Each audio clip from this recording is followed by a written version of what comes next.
श्री गणेशाय नमः। पंचमे अंशे त्रिंशोऽध्यायः। श्रीपराशरुवाच गरुडोवारुणं क्षत्रं तथैव मणिपर्वतं सभार्य च ऋषिकेशं लीलयेव वहन्ययो ततः शङ्खमुपाध्मासि स्वर्गद्वारगतो हरि उपतस्थुस्तथा देवा सदा ससार्ध्य हस्ता जनार्दनम् स देवैरर्चितः कृष्णो देवमातुर्निवेशनम् सीताभ्रशिखराकारं प्रवेश्य ददृशेदितं सताम प्रणमय चक्रे सहते कुण्डलोत्तमे ददौ नरकनाशं च शशंसास्य जनार्दन ततः प्रीता जगन्माता धातारं जगतां हरिं तुष्टावादितिरव्यग्रा हृत्वा तत्प्रवणं मनः अदितिरुवाच नमस्ते पुण्डरीकाक्ष भक्तानां भयङ्कर सनातनात्मनः सर्वात्मन् भूतात्मन् भूतभावन प्रणेतर्मनसो बुद्धे हृन्द्रिणां यानां गुणात्मक त्रिगुणातीत निर्द्वन्द्व शुद्ध सत्व हृदि स्थित शीत दीर्घादिनि शेषे कल्पना परिवर्जिता जन्मादिभिर्संस्पृष्ट स्वप्नादिपरिवर्जिता सन्ध्या रात्रिरवो भूमिर्गगनं वायुरम्बु च हुताश्नो मनुबुद्धिर्भूतादिस्त्वं तथाच्युत सर्गस्थितिविनाशानां कृताकृत्रप्रतिर्भवानः ब्रह्मा विष्णु शिवाख्याभिरात्ममूर्तिभिरीश्वर देवादेत्यास्तथा यक्षा राक्षसास्विद्पन्नघा कूष्माण्डाश्च पिशाचाश्च गन्धर्वा मनुजास्तथा पशवश्च मृगाक्षैव पतङ्गाक्ष सरीसृपा वृक्षगुलमलताः बहय समस्तास्त्रञ्जातय स्थूला मध्यास्तथा सूक्ष्मा सूक्ष्मात् सूक्ष्मतराश्च ये देहभेदा भवां सर्वे ये केचित् पूर्गलाश्रया मया त्वेयं ज्ञातः परमार्थातिमोहिनी अनात्मन्यात्मविज्ञानं यया मूढो निरुध्यते अस्वे स्वमिति भावोऽत्र यत्पुंसामुपजायते अहं ममेति भावो यत्प्रायेणेवाभिजायते संसारमातुर्मायाया सत्त्वैतनाथ चेष्टितं ये स्वधर्मपरेणार्थ नरैराराधितो भवान् ते तरन्त्यखिलामेतां मया मात्मविमुक्तये ब्रह्मादास सकला देवा मनुष्या पशवस्तथा विष्णु माया महाव्रत मोहान्धतं सावृता आराध्य त्वामभीप्सन्ते कामना कामानात्मभवक्षयम् यदेते पुरुषा माया सेवेयं भगवंस्तव मया त्वं पुत्रकामिन्या वैरीपक्षजयाय च आराधितो न मोक्षाय मया विलसितं हि तत् कोऽपि नाच धनप्राय वाचाकल्पद्रुमादपि जायते यद् पुण्यानां सोऽपराधस्वदोषज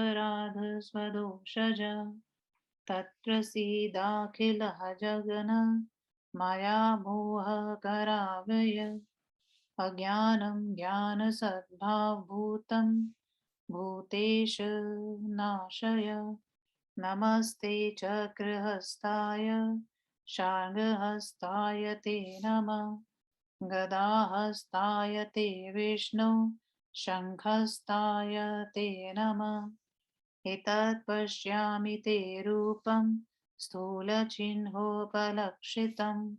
न जानामि परं यते प्रसीद परमेश्वर श्रीपराशरुवाचः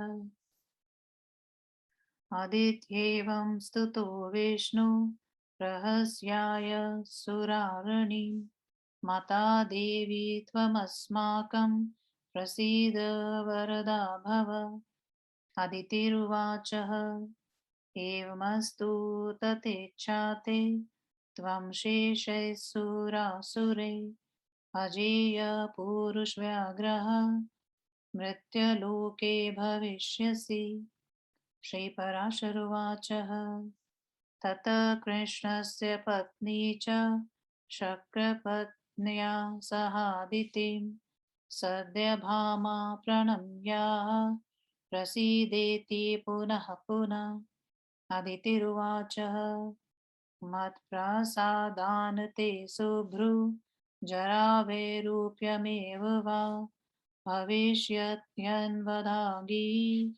सुस्थिरं नवयौवनम् आदित्या तु कृतानुज्ञो देवराजो जनार्दनम् यथावत् पूजयामास बहुमानपुरस्सरम्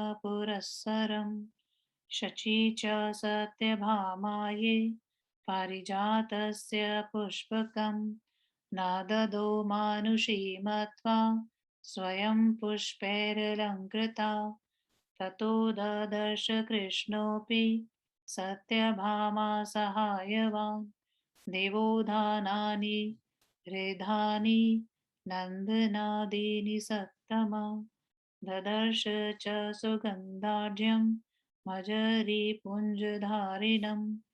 नित्याहादकरं ताम्र भालपल्लवशोभितं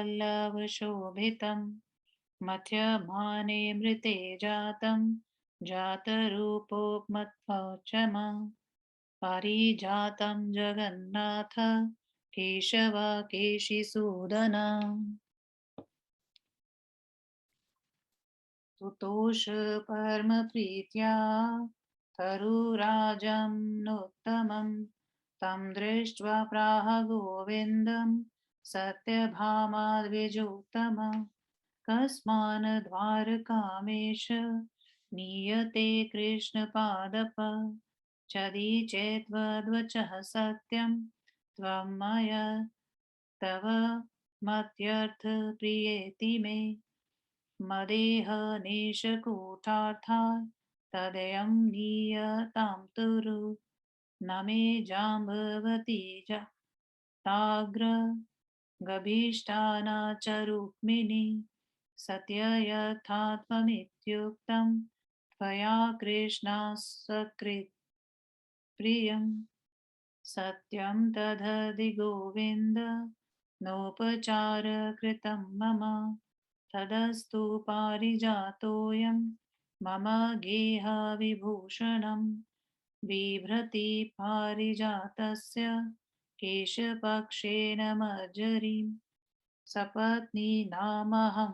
मध्ये शोभेयमिति कामये श्रीपराशरुवाच इत्युक्तस्य प्रहस्यै येनां पारिजातं गुरुमती आरोप्यामास हरिसत्मो चोर्वनरक्षिण भूषचिदेवराजस्य महिषी तत्परिग्रहं पारिजातं न गोविन्द क्रतुर्वहसि पादपम् उत्पन्नो देवराजाय तदसोऽपि ददौ पुनः महिष्येषु महाभाग देव्यै शस्यै कुतूहलातः शचीविभूषणार्थाय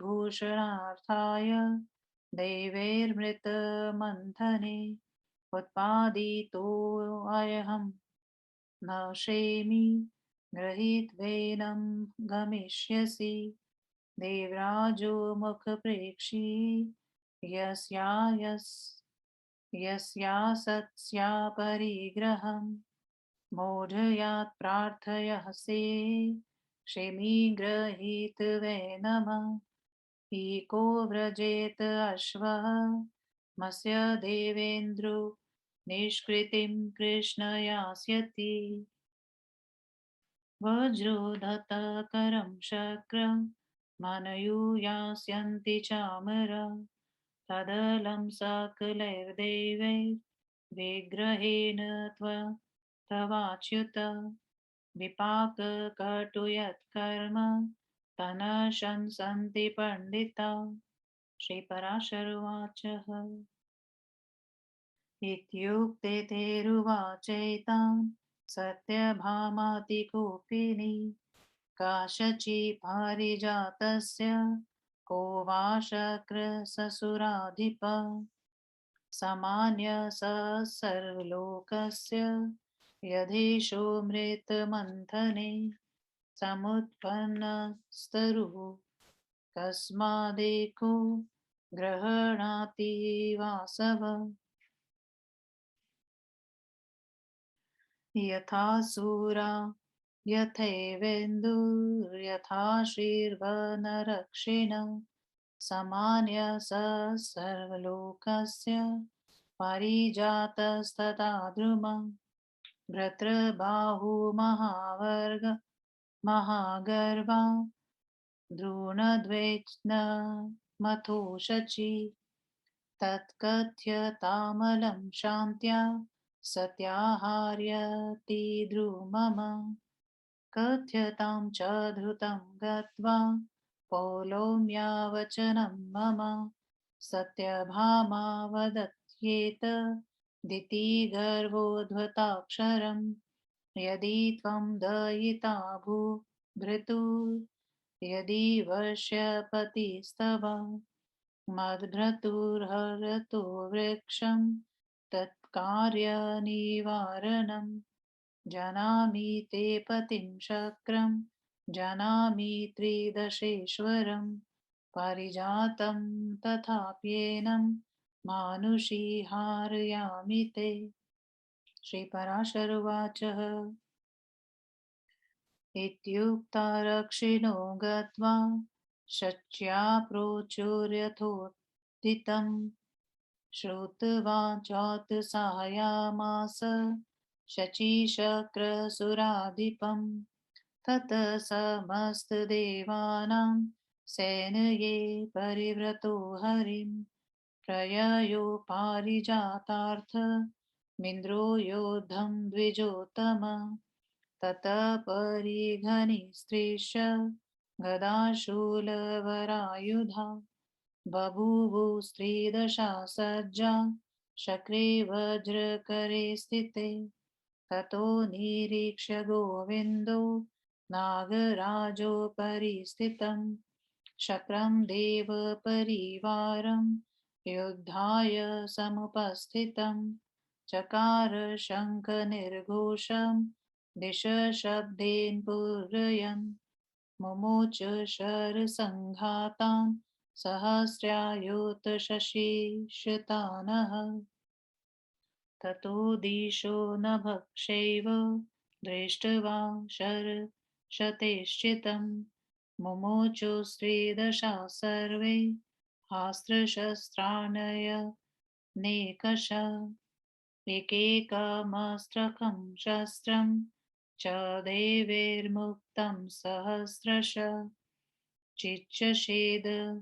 लीलयैवेषु जगतां मधुसूदन पाशं सलीलराजस्य समाकृष्णोरगाशन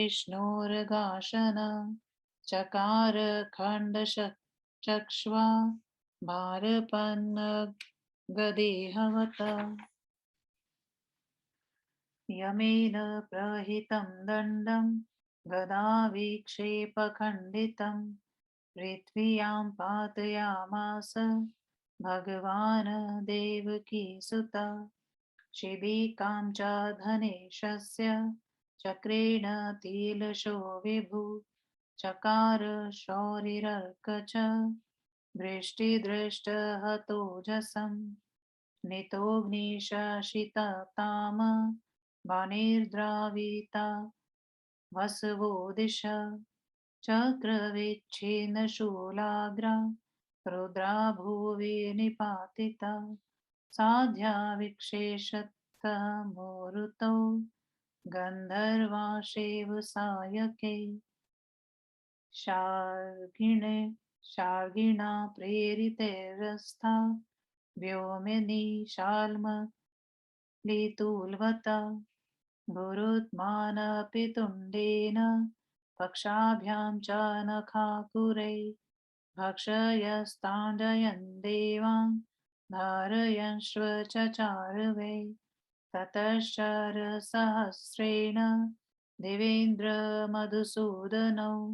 परस्परं ववर्षाते धराभिरिव तो यदौ ऐरावतेन गरुडो युयुधे तत्र सङ्कुले देवे स समस्तर्युयुद्धे शक्रेण च जनार्दन भिनेष्वशेषबाणेषु शस्त्रस्वस्त्रेषु च त्वरन् जग्राहवासवो वज्रं कृष्णचक्रं सुदर्शनं ततो हाहाकृतं सर्व त्रैलोक्यं द्विजसत्तमा वज्रचक्रकरो दृष्ट्वा देवराज जनार्दनो श्रितं वज्रमथेन्द्रेण जग्राह भगवान् हरि न मुमोच तदा चक्रं शक्रं तिष्ठेति चाब्रवीत् प्रणष्टवज्रं देवेन्द्रं गुरुदक्षवाहनं सत्यभामाब्रवीद्वीरं पलायन् परायणं त्रैलोक्येश न ते युक्तं शचीभ्रतु पलायनं पारिजातसृगाभोगा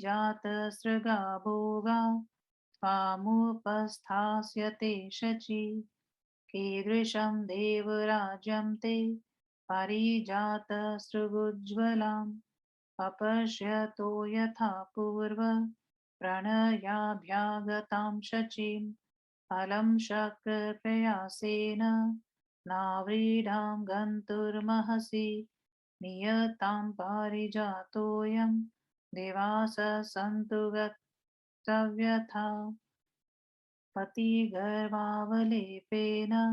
बहुमानपुरस्सरं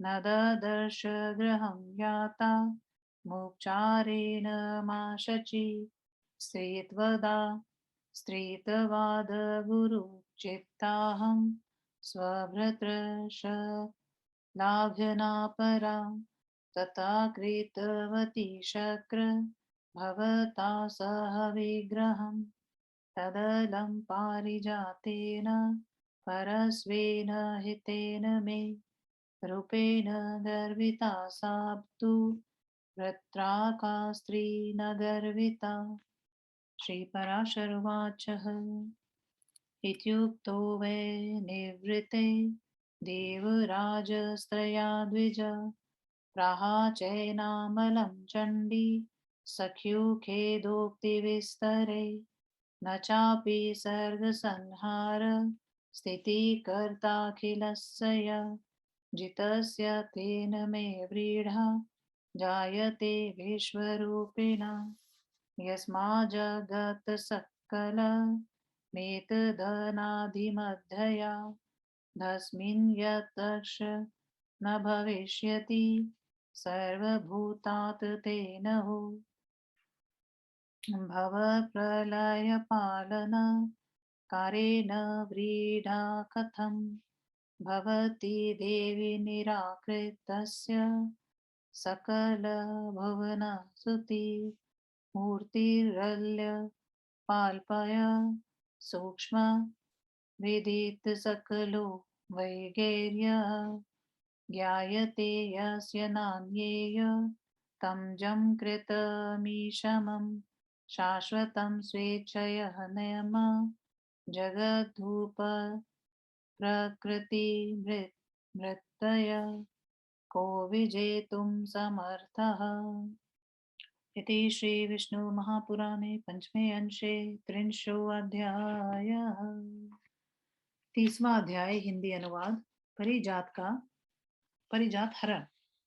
श्री महर्षि पराशर महर्षि ने कहा, वरुण के छत्र मणि पर्वत और पत्नी के साथ ऋषिकेश श्री भगवान को आसानी से वहन करते हुए गरुड़ स्वर्ग लोक के लिए चल पड़े। उसके बाद स्वर्ग के द्वार पर पहुंचकर श्रीहरि ने अपना शंख बजाया।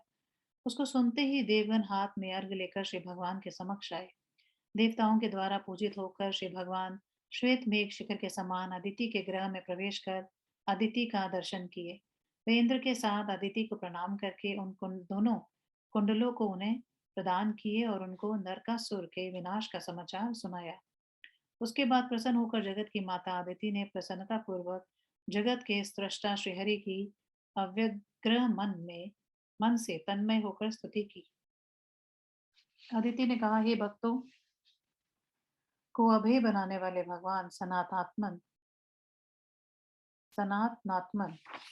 सर्वात्मा स्वरूप, सभी भूतों की आत्मा स्वरूप, जीवों का कल्याण करने वाले पुंडरीकाक्ष भगवान आपको नमस्कार है। मन बुद्धि तथा इंद्रियों का प्रणयन करने वाले हे गुण स्वरूप, हे त्रिगुणातीत, प्रकृति के तीनों गुणों से रहित, निर्द्वंद शुद्ध सत्व गुण संपन्न, सबों के हृदय में अंतर्यामी रूप से निवास करने वाले भगवान आपको नमस्कार है।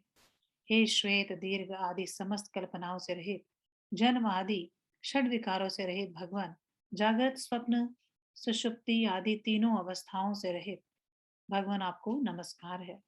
हे भगवान अच्युत, आप ही संध्या रात्रि दिन पृथ्वी आकाश वायु जल अग्नि मन बुद्धि भूत आदि तामस अहंकार स्वरूप है। हे ईश्वर, आप ही ब्रह्मा विष्णु तथा शिव नामक अपनी मूर्तियों के द्वारा जगत की सृष्टि स्थिति पालन तथा विनाश के करने वाले हैं। आप कर्ताओं के भी स्वामी है। हे भगवान, आप ही देवता दैत्य यक्ष राक्षस सिद्ध सर्प भूत पिशाच गंधर्व तथा मनुष्य हैं। आप ही पशु मृग कीड़े सरक कर चलने वाले सर्प इत्यादि अनेकों प्रकार के वृक्ष गुल्म लता तथा अनेक प्रकार के तृण जाति के जीव भी आप ही हैं। स्थूल मध्य तथा सूक्ष्म जो शरीर है जो परमाणु के आश्रित है वे भी आप ही हैं। आपकी यह माया उन लोगों को अत्यंत मोहित कर देती है जो परमार्थ को नहीं जानते हैं। उसके द्वारा ही अज्ञानी अनात्मा देह आदि में आत्मा की बुद्धि करके संसार के बंधन में पड़ जाते हैं। हे नाथ, जीवों की अनात्मा में आत्मा की जो भावना हो जाती है तथा प्राय सबों को जो अहंकार तथा ममकार की भावना हो जाती है, वह सब कुछ संसार की जननी आपकी माया की चेष्टा स्वरूप है। हे नाथ, जो जीव अपने धर्म का पालन रूप करने के द्वारा मुक्ति प्राप्त करने के लिए आपकी आराधना करते हैं, वे इस संपूर्ण माया को पार कर जाते हैं।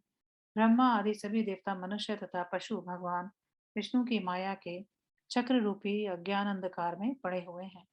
जो लोग संसार के बंधन को विनष्ट करने वाली आपकी आराधना करके अपनी कामनाओं की पूर्ति करना चाहते हैं, हे भगवान, ये सब कुछ आपकी माया के ही कारण है। मैंने भी अपने पुत्रों के शत्रुओं को पक्ष का विनाश करने के लिए ही आपकी आराधना की है, मुक्ति प्राप्ति करने के लिए नहीं। वह भी माया का ही विलास है। पुण्यहीन पुरुष कल्प वृक्ष से भी अपने कौपीन तथा पहनने के वस्त्र मात्र की जो अपेक्षा करता है, वह उसका ही कर्मजन्य अपराध है। हे संपूर्ण जगत को अपनी माया के मोह में डालने वाले अव्यय पुरुष भगवान, आप प्रसन्न होइए और हे भूतेश, मैं ज्ञानी हूँ, इस प्रकार के अज्ञान को आप विनष्ट कर दें। हे नाथ, हे हाथ में चक्र धारण करने वाले भगवान, आपको नमस्कार है। हे शांग्र धनुर्धारी भगवान, आपको नमस्कार है। गदा धारण करने वाले भगवान विष्णु, आपको नमस्कार है। और शंख धारण करने वाले भगवान, आपको नमस्कार है। मैं आपके स्थूल चिन्हों से युक्त आपके इस रूप का दर्शन कर रही हूँ, किंतु हे परमेश्वर, मैं आपके परम रूप को नहीं जानती हूँ। श्री पराशर महर्षि ने कहा, अदिति के द्वारा इस प्रकार से स्तुति किए जाने पर देवताओं की माता अदिति से हंसकर श्री भगवान ने कहा, हे देवी, आप हम लोगों की माता हैं, प्रसन्न होकर वरदान दीजिए। अदिति ने कहा, यदि आपकी इच्छा है तो ऐसा ही हो। हे पुरुष श्रेष्ठ, आप मृत्यु लोक में समस्त देवों तथा असुरों के लिए अजय होंगे। श्री पराशर महर्षि ने कहा। उसके बाद भगवान श्री कृष्ण की पत्नी सत्यभामा ने इंद्र की पत्नी तथा अदिति को बार बार प्रणाम करके कहा, आप लोग कृपा करें। अदिति ने कहा, हे अन्व थांगी, मेरी कृपा से तुम बुढ़ापा और कुरूपता से ग्रस्त नहीं होगी। तुम्हारी नवीन जवानी सुस्थिर होगी। उसके बाद अदिति के द्वारा आज्ञा प्राप्त करके इंद्र ने समादर पूर्वक भगवान श्री कृष्ण की पूजा की। स्वयं परिजात के पुष्पों से अलंकृत शची ने सत्यभामा को उन्हें मानुषी समझकर परिजात का पुष्प नहीं दिया। उसके बाद सत्यभामा जी के साथ भगवान श्री कृष्ण भी नंदन इत्यादि देवताओं के उद्यानों को देखे। केशी निषूदन जगत के स्वामी भगवान केशव ने अमृत मंथन के समय समुद्र से निकले हुए सुगंधि से भरी हुई मजरी तथा पुष्प से लदे हुए सदा आहत उत्पन्न करने वाले छोटे छोटे तथा लाल लाल पल्लवों से सुशोभित परिजात वृक्ष को देखा। उसकी छल सुवर्ण के समान थी। हे द्विजोत्तम, उस वृक्ष को देखकर सत्यभामा जी अत्यंत प्रसन्न हुई। उन्होंने भगवान गोविंद से कहा, हे कृष्ण, आप इस वृक्ष को द्वारका क्यों नहीं ले चल रहे हैं?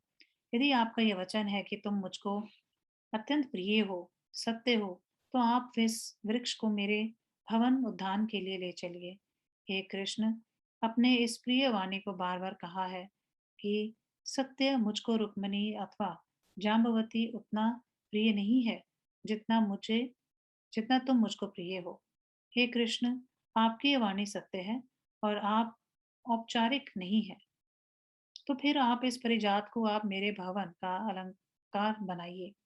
इस परिजात की मंजरी को अपने केश पाश में लगाकर मैं अपनी स्वतों के बीच अधिक सुशोभित होना चाहती हूँ। श्री पराशर महर्षि ने कहा। इस तरह से कहे जाने पर भगवान श्री कृष्ण जोर से हंसकर उस वृक्ष को गरुड़ पर रख लिए।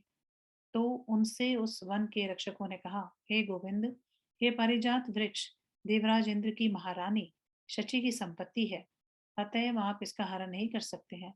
अमृत मंथन के समय उत्पन्न ये परिजात वृक्ष इंद्र को दिया गया। उन्होंने इसे कौतूहल वश शची को दे दिया।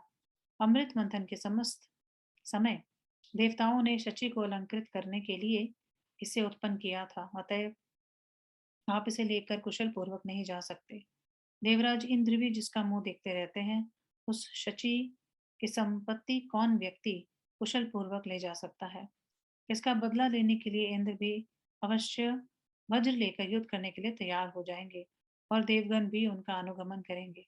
अतएव हे अच्युत, आपका सभी देवताओं से युद्ध करना आपके लिए ठीक नहीं। जिसका फल कटु हो उस कर्म की प्रशंसा पंडित जन नहीं करते हैं।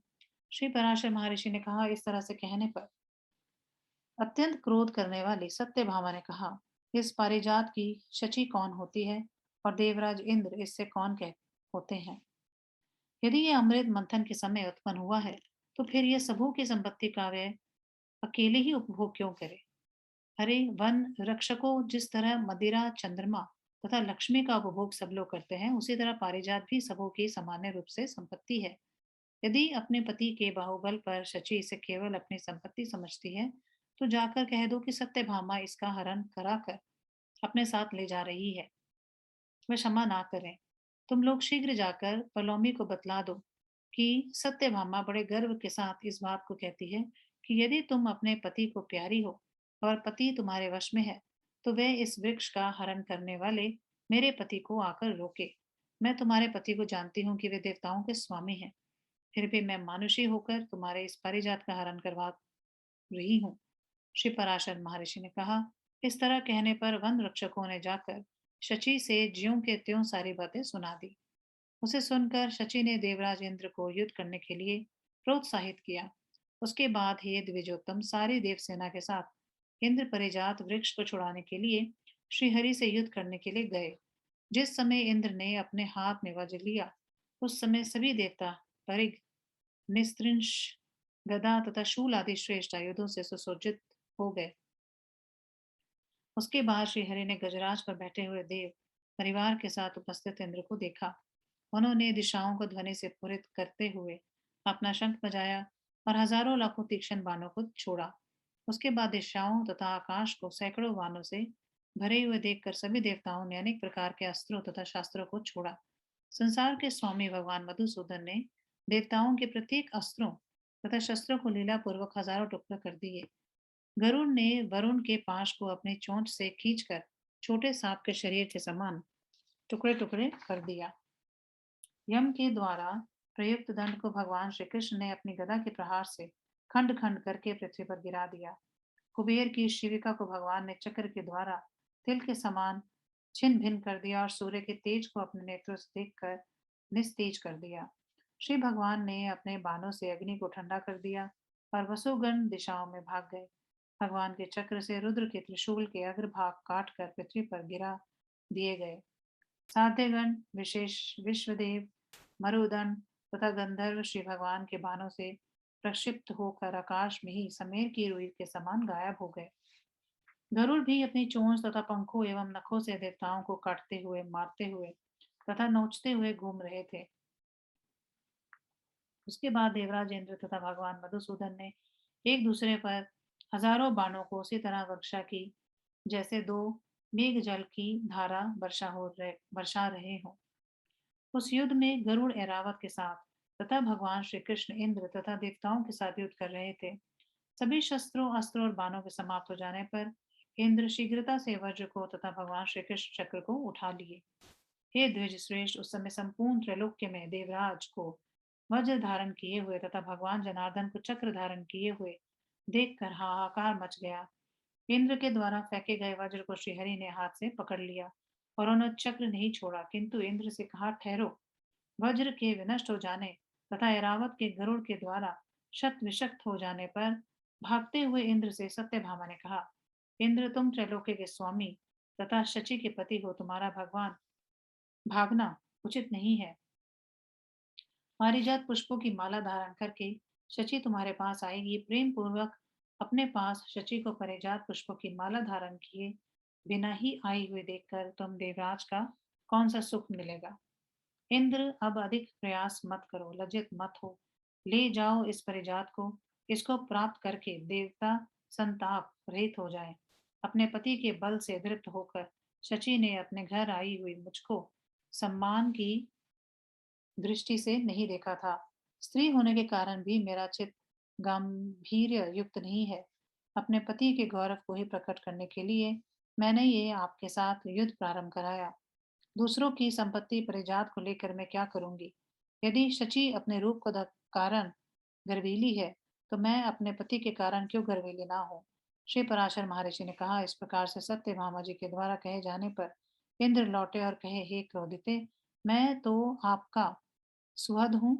इस तरह वैमनस्य को बढ़ाने वाली उक्तियों का आप मेरे प्रति विस्तार ना करें। संपूर्ण जगत की सृष्टि स्थिति तथा संहार करने वाले विश्व रूप से भगवान से पराजित होने से मुझको थोड़ी सी भी लज्जा नहीं है। आदि मध्य और अंत से रहित श्री भगवान ने यह संपूर्ण संसार उत्पन्न किया है और जिनमें स्थित है तथा अंत में जिनमें लीन होकर ही रहेगा। उन जगत की उत्पत्ति, प्रलय तथा पालन के कारण भूत श्री हरि से परास्त होने में हे देवी मुझे कोई सी भी लज्जा नहीं। जिन श्री हरि की सूक्ष्म मूर्ति संपूर्ण जगत को उत्पन्न करती है, जो संपूर्ण वेदों के ज्ञाता है और दूसरे पुरुषों को ज्ञात नहीं है, उन अजन्मा नित्य स्वतः सिद्ध स्वामी तथा अपनी इच्छा से ही जगत का उपकार करने के लिए मनुष्य शरीर धारण करने वाले श्रीहरि को परास्त करने में कौन समर्थ हो सकता है। इस तरह श्री विष्णु महापुराण के 5वें अंश के 30वें अध्याय का शिव प्रसाद द्विवेदी श्रीधराचार्य कृत हिंदी अनुवाद संपूर्ण हुआ। ओ नमो भगवते वासुदेवाय।